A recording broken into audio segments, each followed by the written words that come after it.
Éthique, livre 3, proposition 6. Chaque chose, autant qu'il est en elle, s'efforce de persévérer dans son être.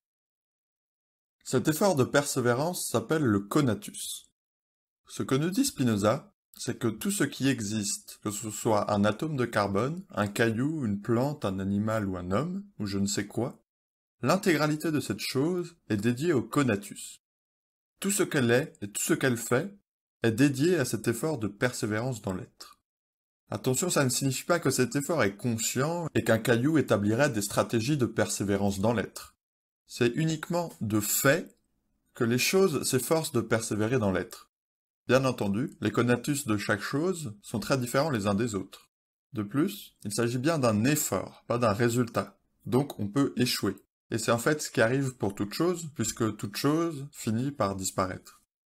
Par exemple, une plante s'efforce de persévérer dans l'être en déployant des racines dans la terre pour absorber des nutriments et des feuilles dans l'air pour effectuer la photosynthèse, et en faisant bien d'autres choses. Elle n'a bien sûr pas conscience à proprement parler de ça. Elle ne le vit probablement pas elle-même comme un effort, mais de fait, c'est ce qu'elle fait. L'effort de persévérance dans l'être d'un singe, c'est encore autre chose. Il est nettement plus sophistiqué et d'une nature très différente. Et l'effort de persévérance dans l'être d'un caillou, lui, est très basique. On pourrait dire qu'il se contente en quelque sorte d'être ce qu'il est, et c'est tout.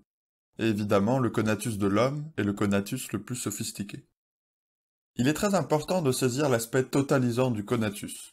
On a l'habitude pour les hommes de faire une différence entre la vie et la survie.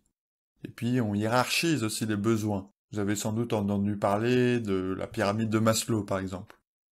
Spinoza, d'une certaine manière, rejette tout ça.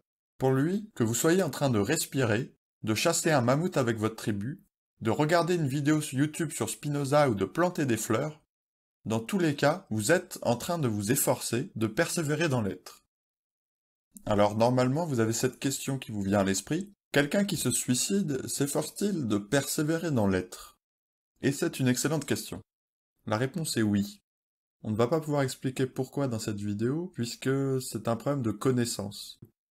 Maintenant qu'on sait que le conatus est la totalité de l'homme, on va s'efforcer de décrire autant que possible la nature de ce conatus. Et pour ça, on va commencer par parler du désir.